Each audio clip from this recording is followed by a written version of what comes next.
Hi, I'm Catherine and I'm a lecturer in VFX and visual design. Hi, I'm Libby. I'm a visual effects student in third year.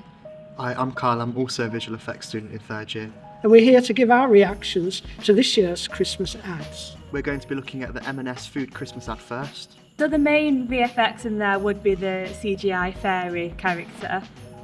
Some of those are static shots where you can just put the animated play over the live action background, and then some of those are moving shots where you'd have to 3D track or match move the shot to match up the real camera with the virtual camera, so you can add in a CGI character like that.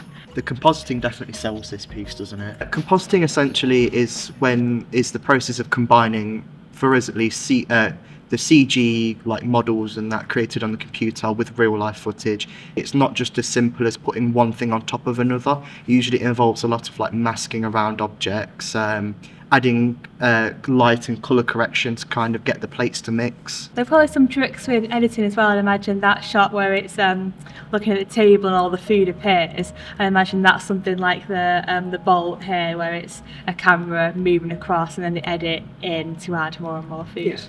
She's acting towards the animated character, which isn't really there. Yeah.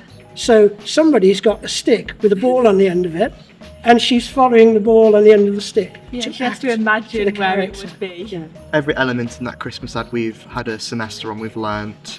3D modelling, we do character modelling, texturing, you can learn how to texture a character, animation that you teach us, rigging you teach us, learn how to put in the skeleton of an animated character and how to put in the controls for an animator to move. It's very fun and playful for an ad, and that's kind of what people want at Christmas time. They want something that's quite fun and joyful. We're going to watch the John Lewis ad now.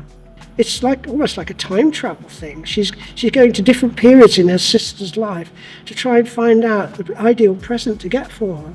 It's deep, but I think it's very subtle, especially for a John Lewis ad, because usually they always go big or go home. And I think for this ad, it's quite subtle, but in a nice way. In terms of effects, it's probably quite low on visual effects. Yeah, it's mostly just specific shots that they use VFX Specific for, shots. rather than throughout the entire thing. The one where the wall disintegrates is probably the most... Yeah, that's the most complex VFX I think shot so. of all Probably of them. done in a program called Houdini, which is great for dynamic effects like explosions and... I'd imagine that would be like physical, like green screen steps, something like on a green screen studio like here, and she's walking down some physical steps, but they've put in CGI walls that they're simulating, something like Houdini, them turning into snow. You'll notice that a lot of the visual effects as well are just kind of camera ones. So like you'll see like this scene where she's the ice skating, you'll see the camera kind of warps and kind of changes depth and whatnot there, and that's kind of not very obvious to begin with, but as you watch through you'll notice more and more like little details that they've done.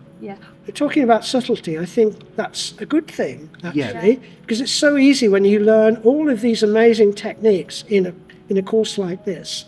You want to go out and use them all. But sometimes less is more. The idea, of course, is to produce a fantastic environment that is indistinguishable from reality. So if people know it's visual effects and it seems to be obvious, it's probably not achieving the ultimate aim of visual effects.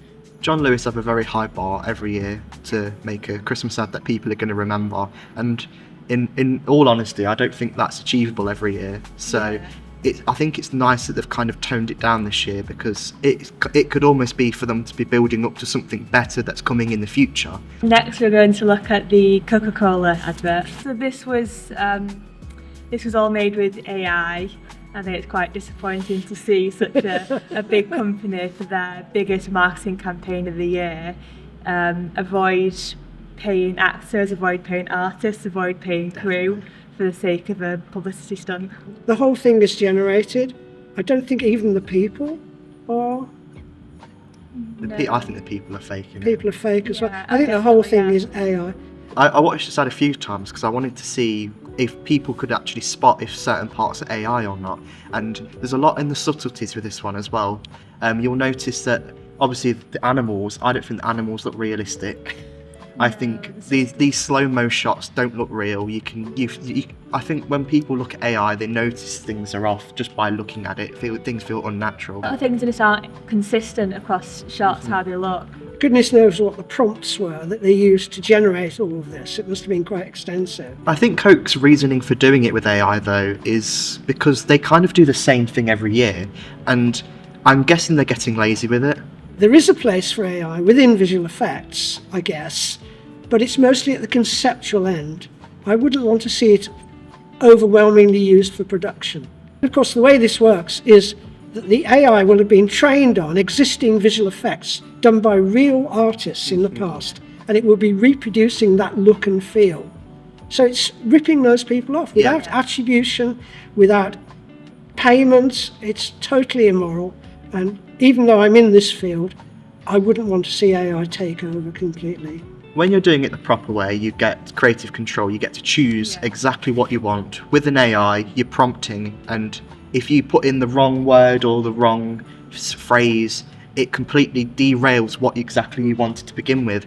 Is it practical after all, if they're having to put so much effort into the prompting for this thing? There's definitely places for AI, but I don't think there's places for it in visual effects. I think that using visual effects can make a really effective Christmas advert if you use it well.